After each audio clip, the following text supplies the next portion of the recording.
kailan mo unang na-realize na pag-aaboga siya pala ang career para sa'yo? Actually, medyo nakakatawa yan. Kasi pag iniisip ko ngayon, hindi naman siya something na agad eh. It's a single snap. Pero ang alam ko lang, I was being influenced by my father kasi my grandfather is a lawyer. But since then, wala nang sumunod. And then until na pinag-aralan ko na siya, nung college, bago mag-college, then na nag-college, sabi ko, parang iba pala pag abogado ka. I mean, sa society-wise, yung tingin sa'yo ng tao, it's very mataas ang tingin sa'yo. And at the same time, syempre, at that time, parang sabi ko, baka I can earn more kung maging lawyer ako. But, yun. So, since then, ayun, simula noon, nag-college ako thinking na maglo-lawyer ako. So, pag tinatanong ng mga tao, kasi may, di ba, ang aking undergraduate course ay Pol-Sci, sasabihin ko, political science. Sabihin ko, no. I took up that with, knowing na I will take up law. So parang yung course ko talaga is 8 years, hindi lang yung law or hindi lang yung Pol-Sci. Pero yan, speaking of courses, para at least mas malinaw lang sa ating mga tagapanood, tagapakinig, ano ba yung mga kailangang tapusin or kumbaga mga pag-aaral na kailangang daanan ng isang nais maging abogado? Kumbaga, lahat ba dapat Pol-Sci or politics related ang mga courses bago mag-law, no?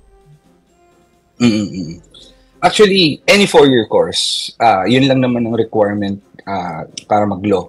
But any 4-year course, mga kapatid, ibig sabihin. Any 4-year course. Kahit ano. Kahit communication, tourism, nursing, pwede rin, no? May mga kasabay ako sa law school na nursing, merong culinary, merong criminology, any 4-year course. But yung pinagkakataluhan na nga lang is yung what course will prepare you the most. Parang kung ano yung course na pinaka magpe-prepare sa'yo pag nag-law ka.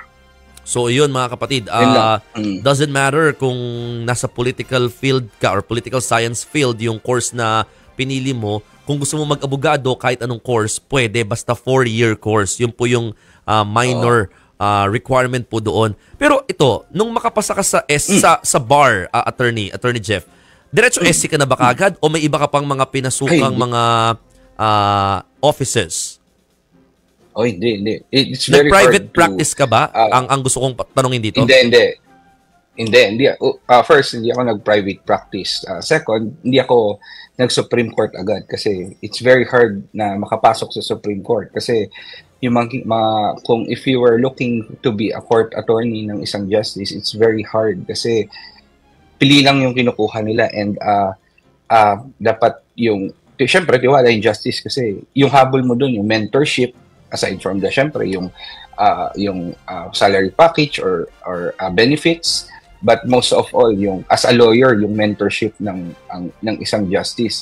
But before ako mag-Supreme Court, actually, while waiting sa results ng bar, nag-DILG muna ako under the executive. And then after that, I entered sa regional trial court as a branch clerk of court. Tsaka ako kinuha as a court attorney sa Supreme Court. It's very hard. Hindi siya ang hirap na bago siya makapasok sa Supreme Court. Anong pinagkaiba, Attorney Jeff, ng isang abogado sa pribadong institusyon at lawyer sa government practice? Para lang po may idea yung ating mga kababayan. Kasi ang mga tinahak mo puro sa gobyerno, no? Nag-DLG, RTC, at saka, ayan, na ngayon nasa SC.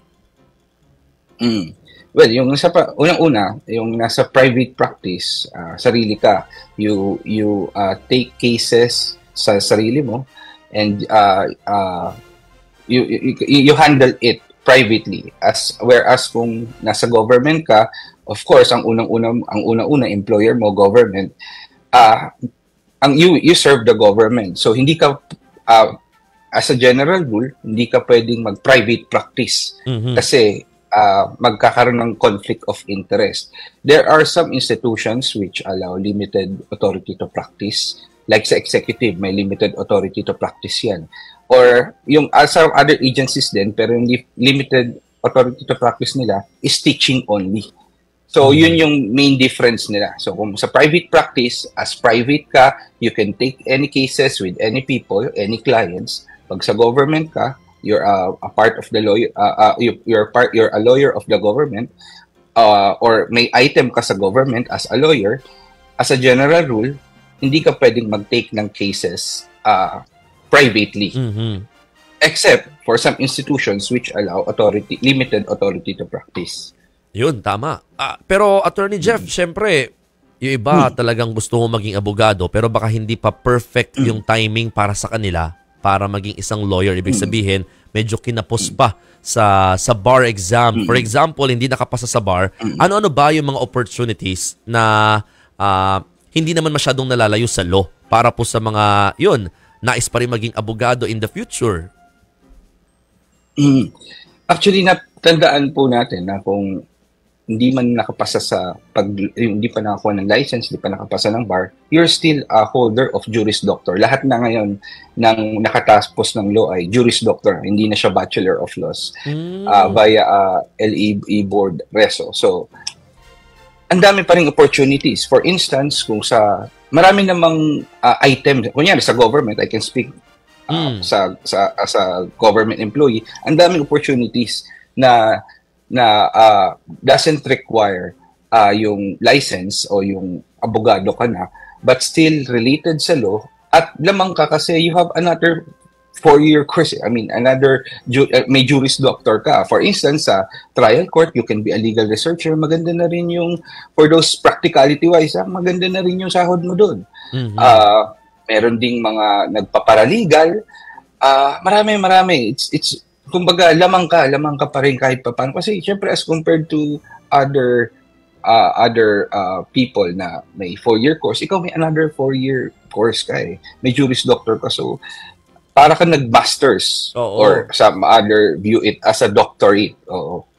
Tama. No, kumbaga mas may alam ka rin, 'di ba? Eventually hindi pa lang talaga nga licensed. Oo, pero kumbaga halos pantay naman na eh. Yun lang, license lang ang kinulangan. Yun nga, again, kinapos lang. So pwede pa mag-try ulit para nga makakuha nga nung lisensya through the bar exam. Pero yun, para po sa kaalaman ng lahat, attorney din, no? At least maganda ikaw na magsabi.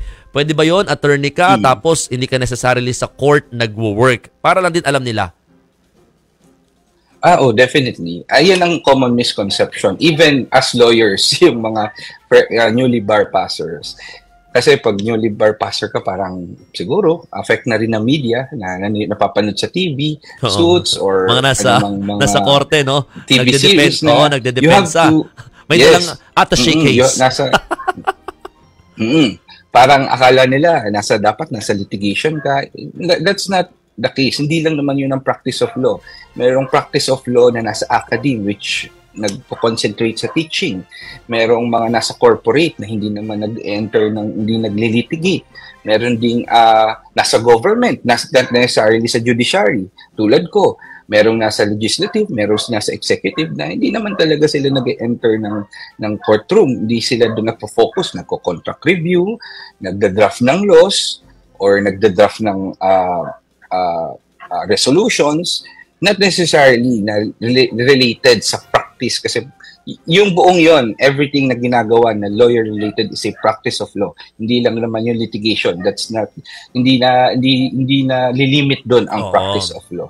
So yes, you can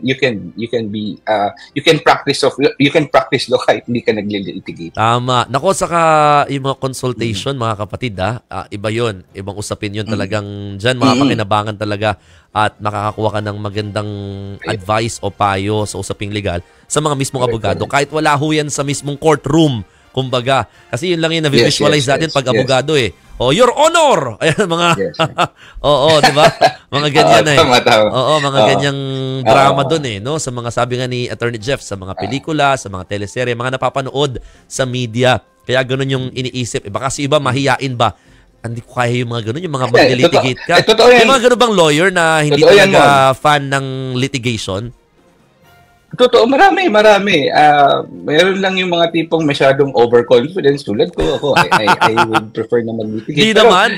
Maraming overconfident. I mean, marami mo na ayaw nila. Siyempre, di naman lahat yan. Kumbaga, they can handle people in public. Most of them actually, majority of them, introvert. Mas gusto nila, nagbabasa lang, nag-aaral. Sila yung brain trust. So, okay lang din naman yun. That is still a practice of law. Tama. Naku, yan din na sinabi sa akin ni Attorney A. Surado, yun madalas sabi nag-guest dito sa programa, Attorney Jeff. Sabi niya nga, hindi lahat ng abogado kayang ma-explain in media, no, yung mga bagay-bagay na nais nating ipaliwanag ng mas madali sa publiko. Yes, anong maipapayo mo na lang, Attorney Jeff, sa mga siguro nag-aasam na maging abogado din in the future? At least, di ba, we are spreading this kind of awareness din sa kanila. Please. So, sa mga listeners natin na prospective na mag-law or you're thinking about law, well, I'm saying this to pay it forward, no? Kasi feeling ko I'm so blessed to be a lawyer. Yung paglo-law knows no age. Kung 40 ka na, 50, it's never too late. Kung maaga ka nag-law, it's never too late. Kung ang course mo, culinary, nursing, communication, journalism, kung anumang field ka, there's only one requirement to take law, and that's if you have the passion to do it. Kasi pag nandun ka na, doon mo na mararamdaman yon. Siguro lamang lang yung mga nag-legal management or nag-political science, ng first months, but magsasabay-sabay din kayo. So if you really have the passion to enter law school, it's a very alam mo kasi ang maganda doon, once you graduate, maganda yung tingin sa'yo ng society, which is a big responsibility to have. At the same time, you will have the capacity to protect yourself, protect your family, and protect other people. Kasi alam mo yung batas, you know your rights. And at the same time, you are giving yourself an opportunity to have a better future financially and practicality-wise. So, actually, sa pang yan mo, yung mga nagka-quarter life crisis, I suggest na mag-law kayo. Kahit di kayo hindi nyo matapos. A lot of people na binigyan ko ng ganyang, na-recommend ko na mag-law school, some of them tinuloy, naging abogado, some of them hindi, but they really gained. Kasi character builder ang law school. So, hindi mo man matapos, meron kang magigain doon. Confidence, you find yourself, malaman mo yung gusto mo. Matapos mo, maging abogado ka. Great. You can contribute to society, you can set up your future, and you can be a protector of rights of everyone, including yourself. Maganda at maraming opportunities po kahit paano at development sa sarili ang may tuturo ng pag-aaral po ng law.